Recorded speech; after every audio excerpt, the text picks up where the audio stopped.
Espera. Hay algo. Tienes razón.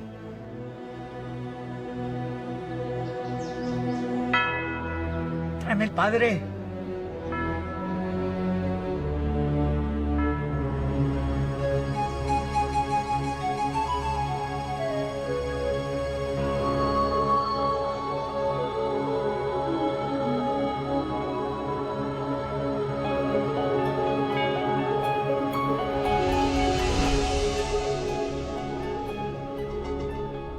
History is a gift of knowledge handed down to us by generations past. This knowledge is far more than a collection of facts arranged in chronological order. It's a source of enlightenment that helps us understand ourselves and our place, our purpose in our world and in the universe around us. The progress of research in history, archaeology, ancient languages, and anthropology has yielded information that has been hidden for many centuries. And this provides us with important new insights into the meaning of our lives.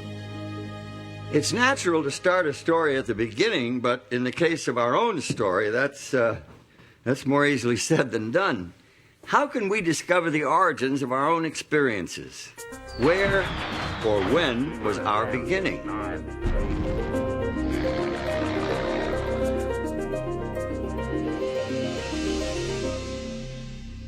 The ancient Babylonians left us one of the oldest myths about human origins. It's an epic creation poem that was written sometime during the second millennium BC.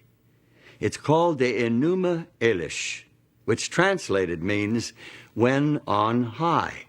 When on high the heaven had not been named, firm ground below had not been called by name, not but primordial Apsu their begetter, and Mumu Tiamat, she who bore them all, their waters commingling as a single body.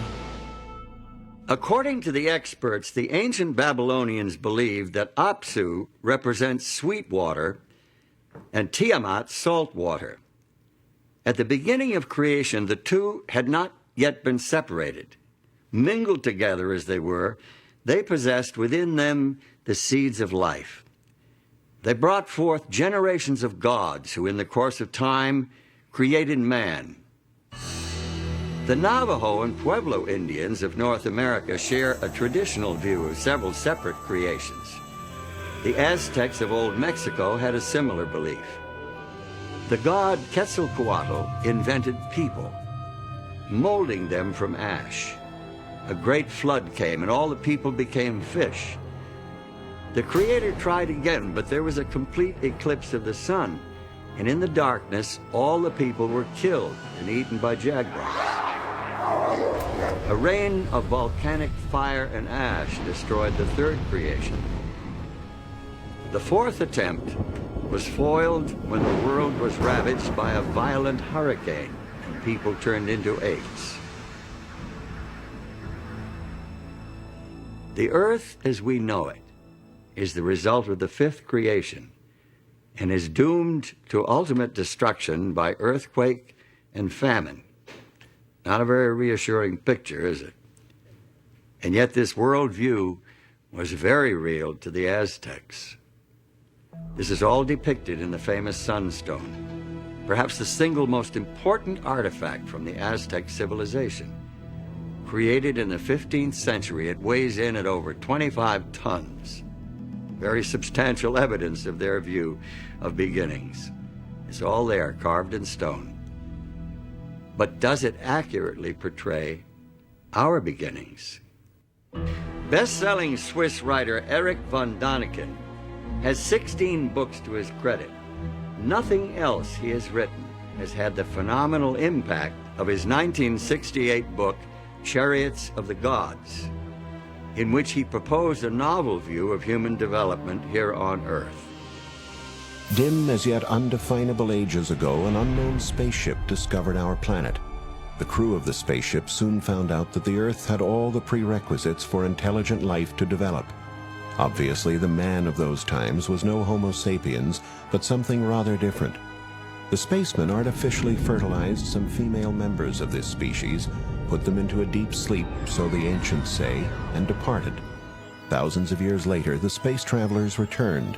They repeated their breeding experiment several times, until finally they produced a creature intelligent enough to have the rules of society imparted to it.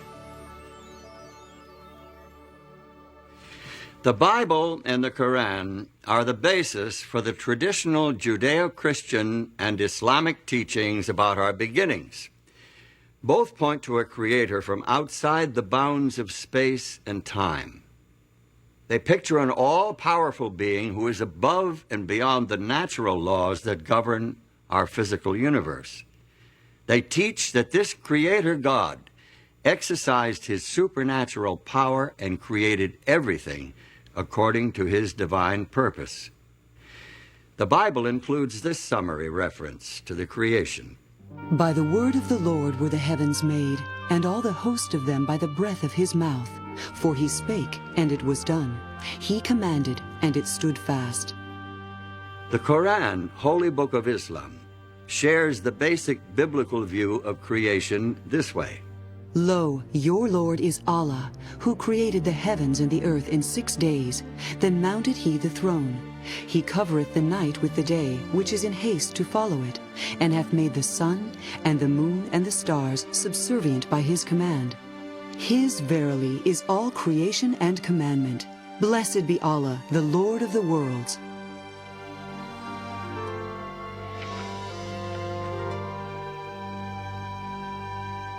By the early 1800s, some scientists were proposing new theories regarding the origin of life on Earth, theories that conflicted with traditional creationism. In December of 1831, the HMS Beagle set sail from England on a 5-year round-the-world voyage. Aboard this survey ship as an unpaid naturalist was 22-year-old Charles Darwin. Darwin's observations and conclusions would revolutionize the conventional view of origins. Their idea was that God had created specifically for each environment the animals and plants that fit into it. Well, if that was true, then one oceanic island ought to resemble another oceanic island. And what Darwin found was that the oceanic islands didn't look anything alike. The species that were on the oceanic islands were similar to the nearest continent, not to other oceanic islands.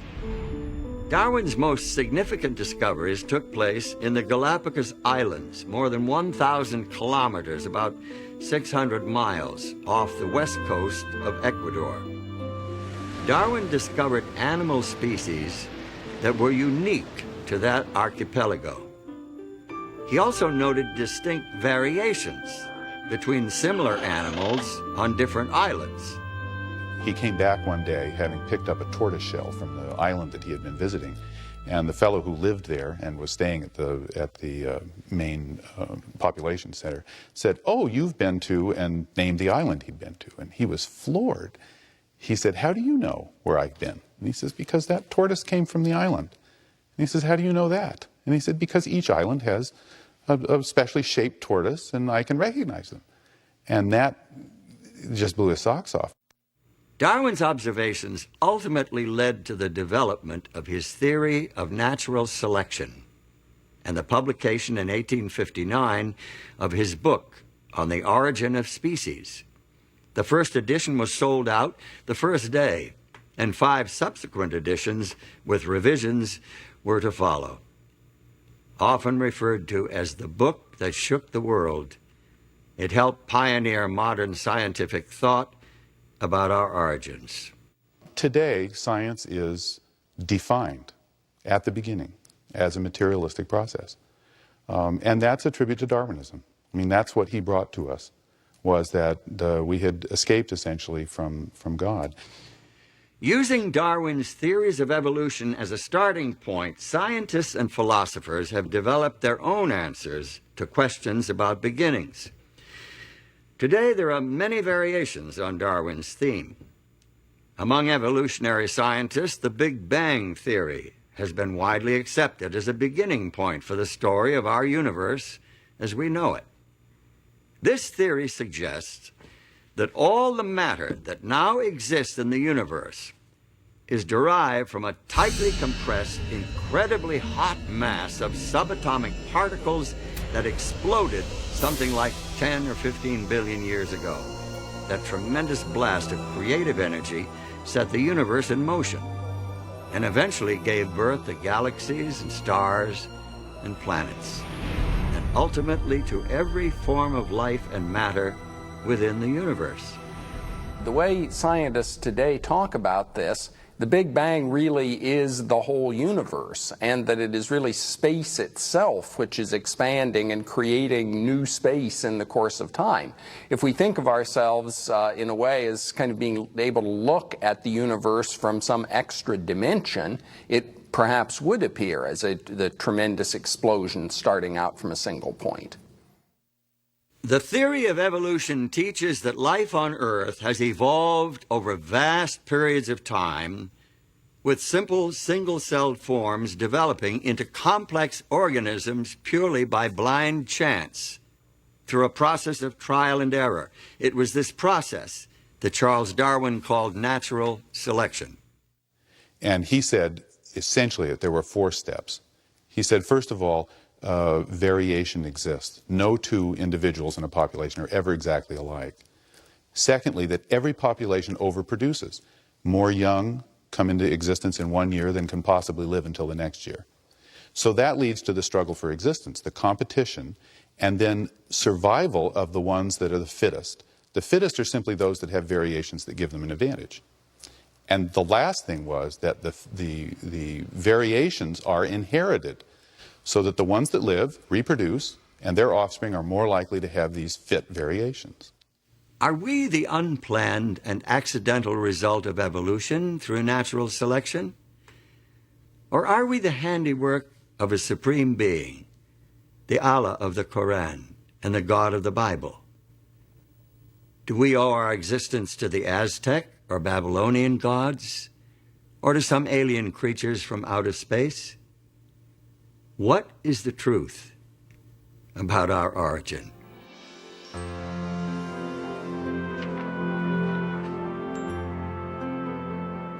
Today, the theory of evolution is presented to school children and promoted in the media as if it were proven fact. The truth of the matter is, however, the theory of evolution is just that, a theory. Its scientific foundations are actually kind of shaky. Molecular biologist and author Michael Denton gives us this insight into Charles Darwin and his theory. The popular conception of a triumphant Darwin increasingly confident after 1859 in his views of evolution is a travesty. On the contrary, by the time the last edition of The Origin was published in 1872, he had become plagued with self-doubt and frustrated by his inability to meet the many objections which had been leveled at his theory. Darwin's theory of natural selection could not be thoroughly tested in his day due to the limitations of the scientific equipment available at that time. Today's scientists are able to study the complicated systems within even the simplest single-cell organisms. Many people think of single cells as being less complex than multicellular organisms. Darwin thought so, and he thought that the first organism was a cell. Darwin can be excused for thinking so because the equipment to look inside the cell and see what was going on just didn't exist then. Now that we have it, we look inside the cell and we find enormous complexity. Amoebas move like we move. They don't have muscles, they have microfilaments. We digest our food. We do respiration. But so does the amoeba. They're much smaller than we are. They don't have but one cell, but they do all of the things we do, and they're just as complex. The complexity of even the simplest life forms is one of the reasons why many scientists are becoming increasingly dissatisfied with the evolutionary explanation, with its reliance upon pure, unguided chance. There's good reason for scientists to question the power of chance. Take a look at this simple demonstration. You see what I mean. Now, here are 3 blocks, numbered 1, 2, 3. There are 6 possible combinations of these 3 numbers. Now, I'll put the blocks into this box and shake it up.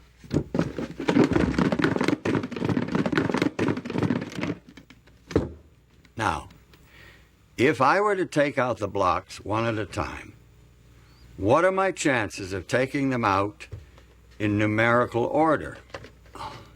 Well, I can expect to draw out the numbers 1, 2, and 3 in that order on an average of once in every 6 attempts.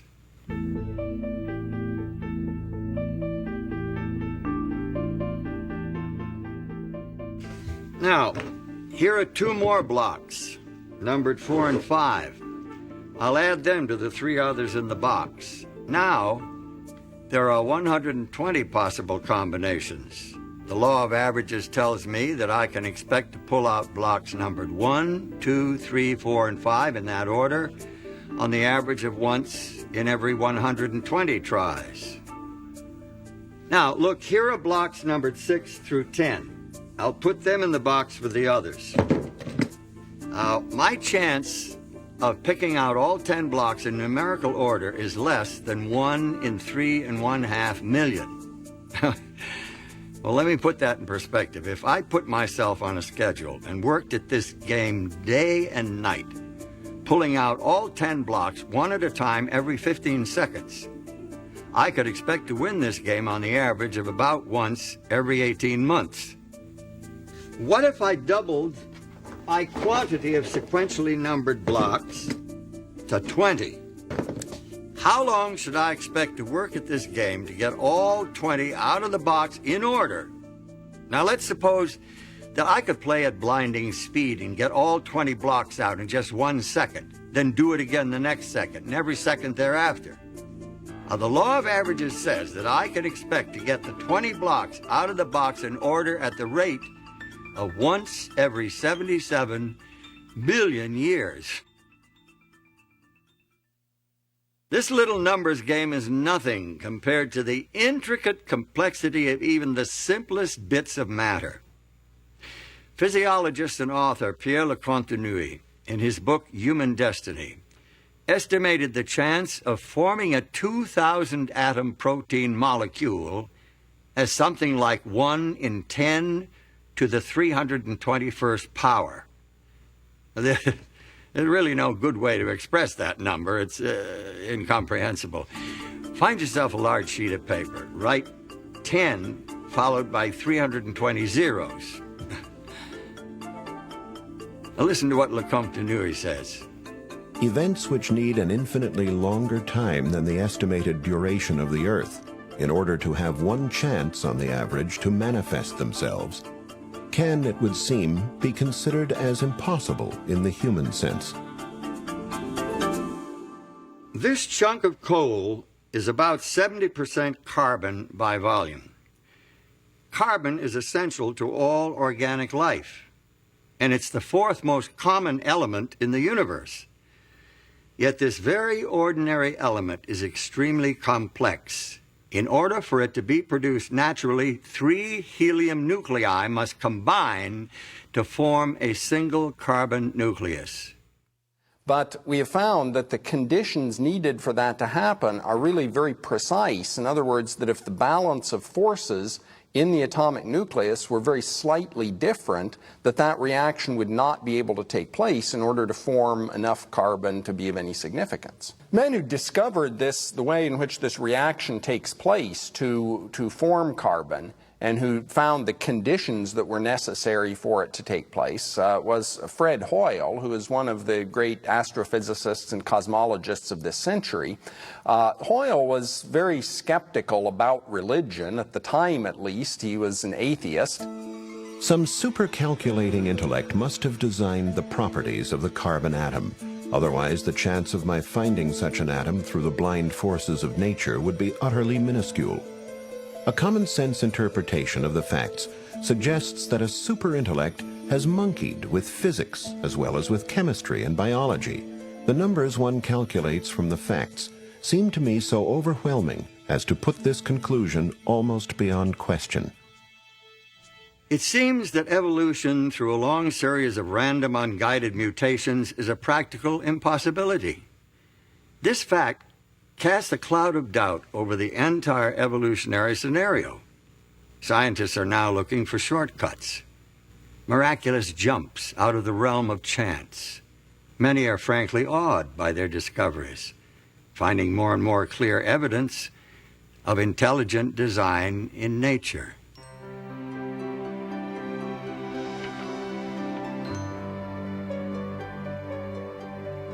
Intelligent design, of course, requires a designer.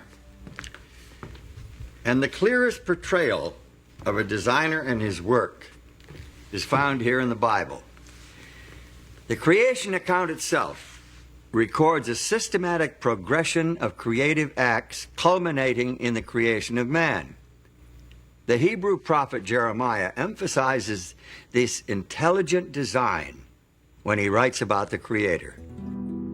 He hath made the earth by his power. He hath established the world by his wisdom, and hath stretched out the heavens by his discretion. Biblical creation theology does not attempt to provide a scientific description of God's creative acts. Instead, it suggests the meaning, the purpose, the goal of creation. Through faith, we understand that the worlds were framed by the word of God, so that things which are seen were not made of things which do appear.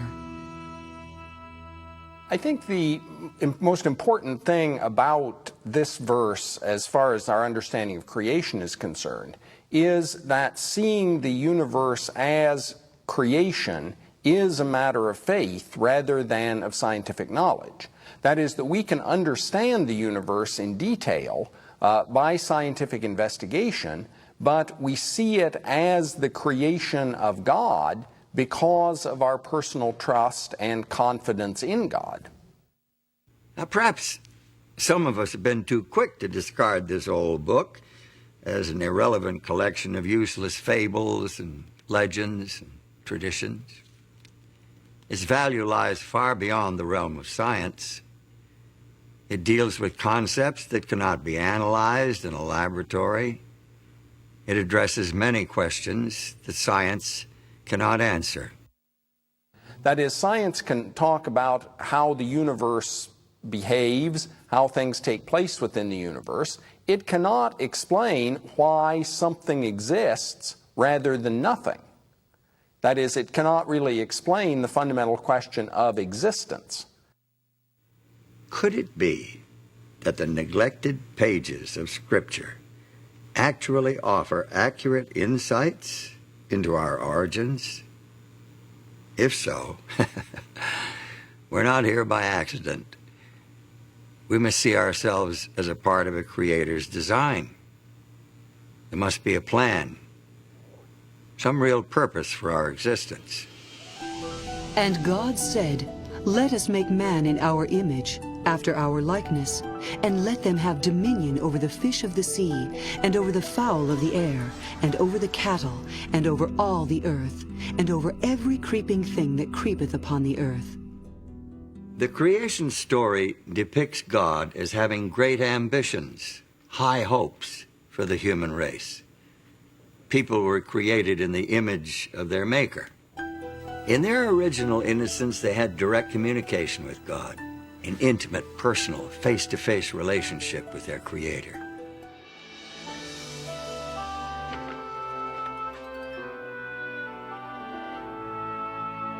After the creation of human beings, the Bible reports that God marked the end of creation with a day of rest, thus establishing the weekly cycle for human life.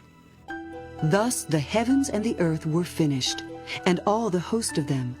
And on the seventh day God ended his work which he had made, and he rested on the seventh day from all his work which he had made. And God blessed the seventh day and sanctified it, because that in it he had rested from all his work which God created and made. God creates the entire world in 6 days, and then he rests on the Sabbath. The Sabbath is, though, a creation in and of itself, because what it does is put the rest of the 6 days in perspective. What did God create on the seventh day? As a matter of fact, God created nothing on the seventh day. God created no thing, but instead God created a context in which everything that has been created, the natural world, the material world, and life itself, can really be appreciated and enjoyed and celebrated. By creating the Sabbath, God gave human beings an opportunity to emulate Him, to enter into His rest, and thereby to signify their special relationship with Him as their Lord and Creator. Notice what Pope John Paul II said in his 1998 apostolic letter entitled Dies Domini. The Sabbath has been interpreted evocatively as a determining element in the kind of sacred architecture of time. It recalls that the universe and history belong to God. John Paul's reference to the sacred architecture of time supports the biblical assertion that the 7-day weekly cycle was designed for us by our Creator. Thus, the week differs from all other units of time. Let's think about the structure of time. Each of us deals with time independently. We each have a past. We each live in an immediate progressing present that we sense is moving quickly or slowly, depending on our age and other subjective factors. As for the future, it's a mystery. Your sense of time and mine are different. In order for us to coordinate our activities, we must have external reference points. Now, most of what we need for timekeeping we get from creation.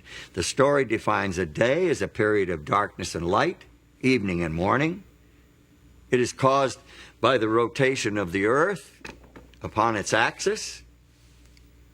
More precise units of time, hours, minutes, and seconds, are simply fractions of the day. That's easy. That's easy. The year is the period required for the earth to orbit the sun. The month, as we know it today, is loosely based on a full cycle of lunar phases, but it's been adjusted to make 12 months equal 1 year. The week is a different story altogether. At first glance, it's an arbitrary period of time related to no natural phenomenon. The earliest record of the week is found in the literature and archaeology of the ancient Semitic peoples who inhabited southwestern Asia prior to 2000 BC. Now, where did they get the week? Was it embedded in their past as a result of the Creator's design? But is the week really an arbitrary artificial unit of time? Astronomer and anthropologist Anthony F. Avini suggests an alternative in his book, The Empires of Time. He reports that some chronobiologists are convinced that the 7-day cycle is designed into our very nature. The 7-day biorhythm in the human body is one of the recent discoveries of modern chronobiology. For example, the probability of rejection of certain organs is now known to peak at weekly intervals following an implant.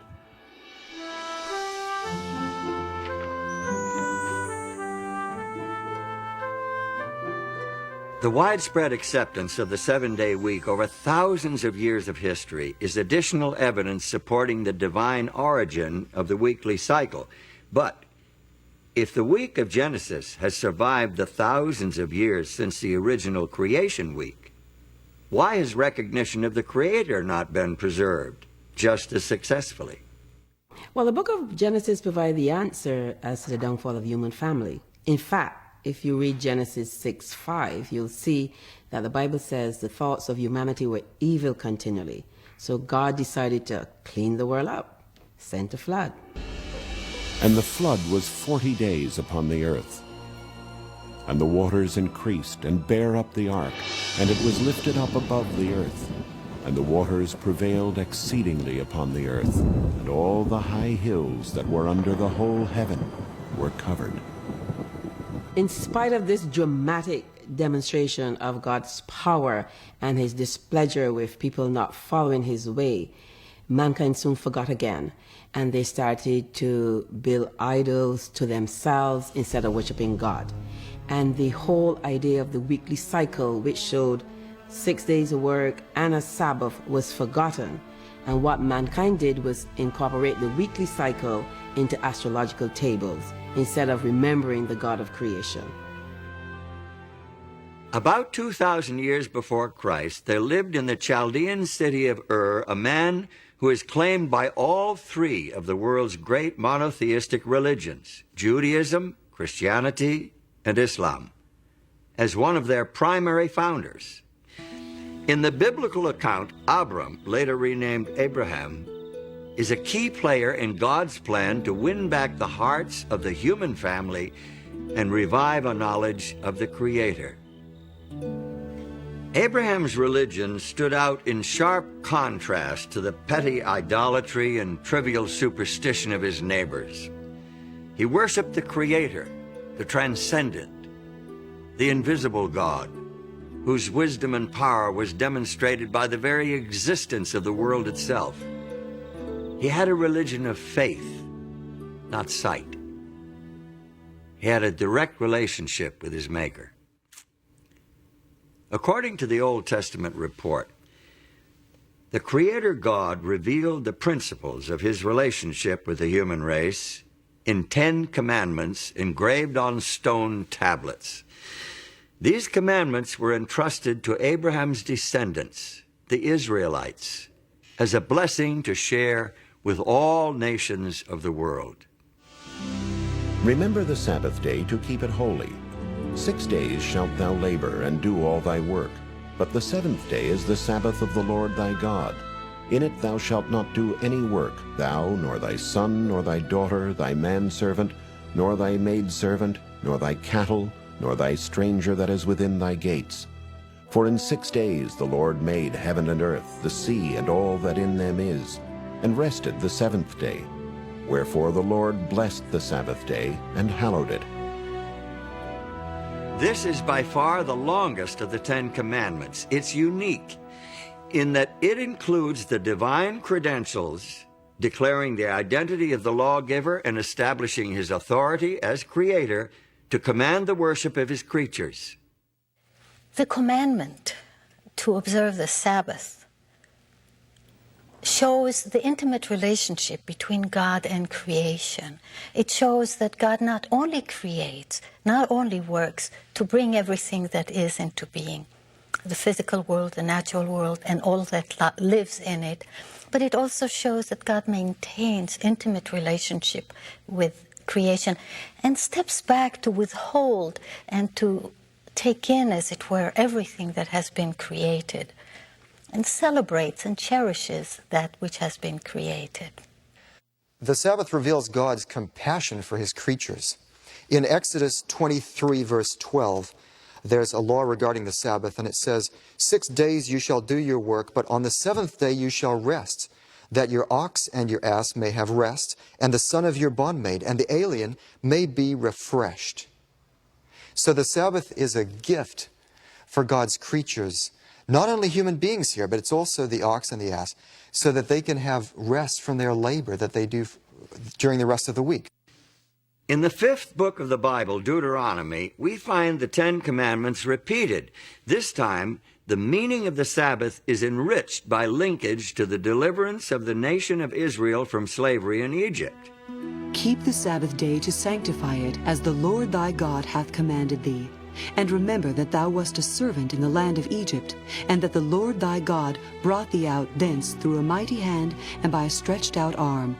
Therefore the Lord thy God commanded thee to keep the Sabbath day. We participate in God's redemption, just as the nation of Israel participated in God's redemption, because God has liberated us from something. Now, he liberated the ancient Israelites from Egypt, from Pharaoh, this oppressor. What God does is to liberate us as individuals from the oppressive power of Satan and from the sin that destroys us. Individuals today are in great need of finding a sanctuary in time, which is what the Sabbath is. We are overburdened and driven by the material world and by our own creativity of material things. And the Sabbath becomes the liberation from things, becomes the liberation from slavery to objects, to technology, to economics, to all the things that make us work frantically towards producing more and more.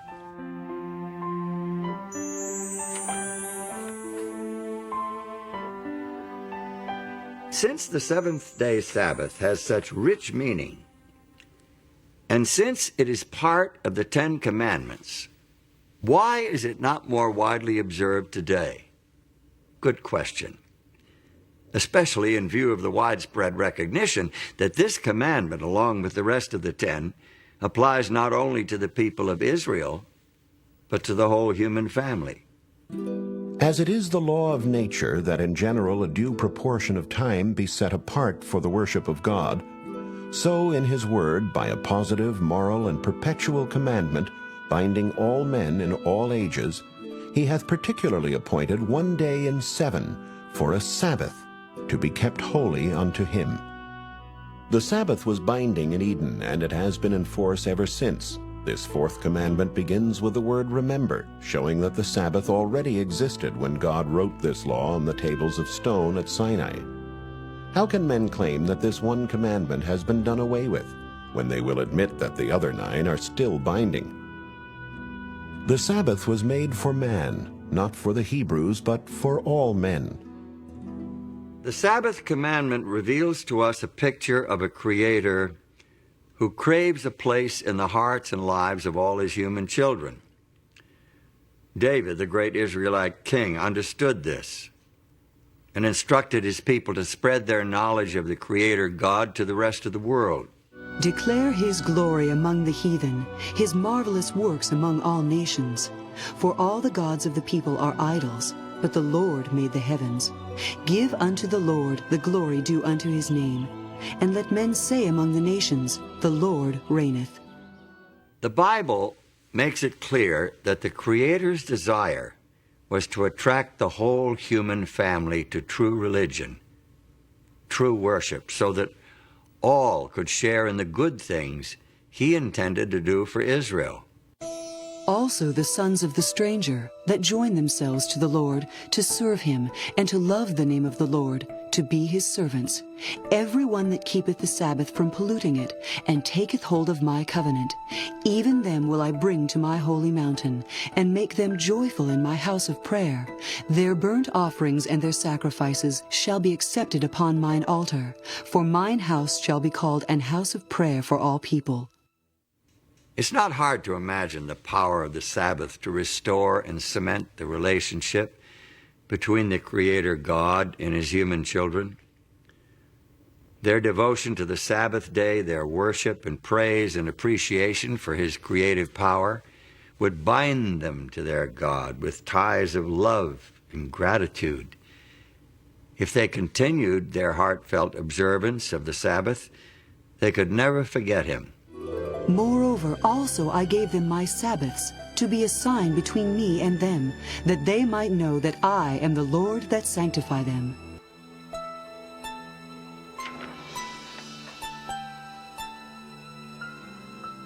To those who honored the Sabbath of God, the day took on deep personal meaning.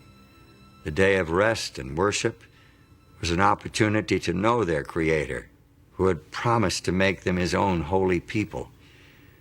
But history records that many of the Israelites didn't take advantage of this opportunity. There's evidence in the prophets, for example, Isaiah, that the Sabbath was poorly observed and neglected. Nehemiah also refers to that. The people had a problem with this. The reason would be really quite simple. The people lost sight of the lordship of God. But the house of Israel rebelled against me in the wilderness. They walked not in my statutes, and they despised my judgments. And my Sabbaths they greatly polluted. The Sabbath, symbol of Israel's unique relationship with God, the very heart of a Creator-oriented worship system, was commonly desecrated. Finally, the prophet Jeremiah announced the result of Israel's apostasy. Just imagine the prophet Jeremiah walking up and down the streets of Old Jerusalem. It wasn't a happy message that he bore. He warned the people that their city was to be destroyed, their temple destroyed, and that they would be carried away to Babylon to serve the king of Babylon. 70 years. Nobody listened.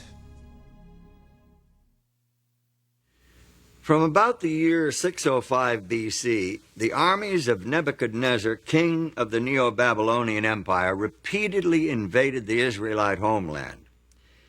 His army eventually destroyed the capital city of Jerusalem and carried most of the inhabitants into exile.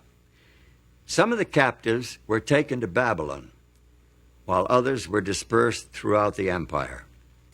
And now, far from their homeland, far from all that they had held dear, many of the Jews began to realize that they had made a terrible mistake. Many of them began to realize that they must return to the God of their fathers and the worship of their ancestors. Now, many of these Jews, men of great ability, rose to high position in their foreign lands. Daniel, for example, became the prime minister of the kingdom of Babylon. And when the Medo-Persian Empire took over, he rose to the position of first president of the land. It was Daniel who led Darius the Mede to recognize the God of heaven. I make a decree that in every dominion of my kingdom men tremble and fear before the God of Daniel, for he is the living God, and steadfast forever, and his kingdom that which shall not be destroyed, and his dominion shall be even unto the end.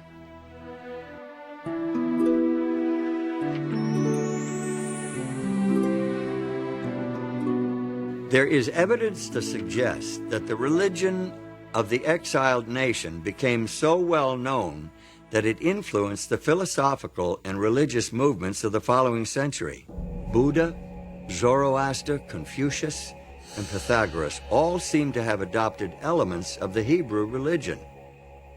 For example, although there are no holy days in Buddhism today, evidently Sabbath, or Upasatha, was a part of that religion early on.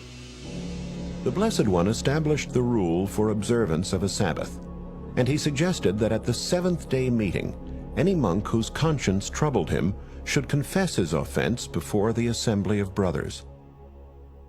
Arthur Lloyd, in his book, The Creed of Half Japan, states that the order of monks kept their Sabbath days for many centuries. Even Confucius may well have been reporting about the seventh-day Sabbath in this passage from one of his classical works. The ancient kings on this culminating day closed their gates. The merchants did not travel, and the princes did not inspect their domains. Some knowledge of the weekly Sabbath eventually found its way into numerous cultures. In the Hebrew language, the name of each day shows its relationship to the Sabbath. The first day is called Echad B'Shabbath, one accompanying or along with the Sabbath. Each succeeding day proceeds toward the Sabbath until the sixth day, which is called Eve of the Holy Sabbath. Day 7 then is Sabbath. In more than 100 ancient and modern languages, the seventh day of the weekly cycle was named Sabbath or its equivalent.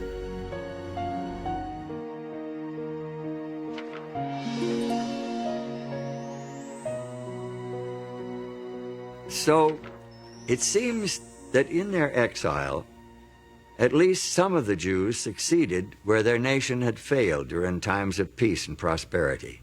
They spread the knowledge of God and His law among other nations. But what would happen when these captives returned to their homeland? Would they maintain the worship of the true God, or would they revert to the practices of previous generations? We find an answer in the story of Nehemiah. Nehemiah did not return to Jerusalem when the others went, but when one came telling the state of affairs.